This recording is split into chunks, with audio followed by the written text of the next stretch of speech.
Caroline is hunting a fly.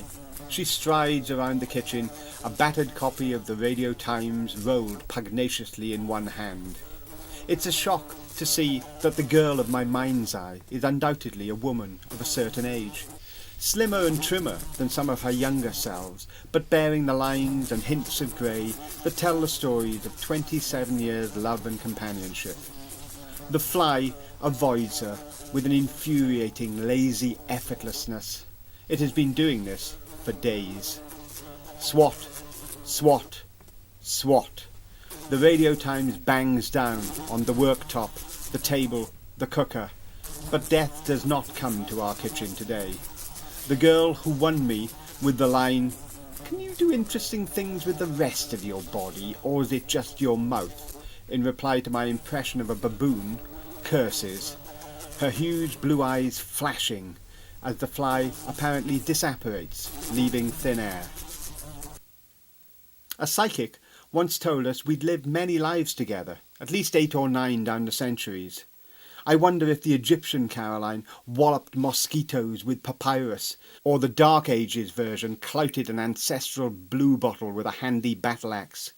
We'd chosen this particular psychic because of his name.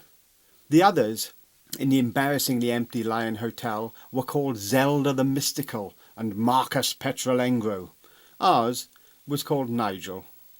Nigel was almost invisible amongst his competitors' mystical accoutrements, which ran the gamut from crystals and cardboard angels, through candles and bone china, to dismembered paws and goat skulls.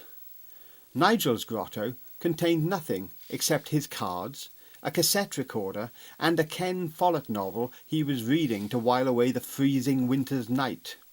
How good must you be if you stick with the name Nigel, and an airport novel is the amulet that draws your customers. Caroline's death lust switches to a daddy longlegs, which has ill-advisedly sidled in at the conservatory door. She opts for low cunning and unfurls the Radio Times into a tool to usher the hapless cranefly back to the outside world. "Come on, out you go, let's be having you." Her voice gains honey as she cajoles and flaps the magazine. The daddy longlegs wafts and shimmers with the air currents, avoiding all attempts to dictate his direction. "Fuck you then," spits my soulmate and swats him stone dead. Her gaze lights on my smile as she flicks the murdered insect into the pedal bin. "I didn't want to do that." The fly buzzes out from behind a pan and performs a victory roll around Caroline's head. Bastard!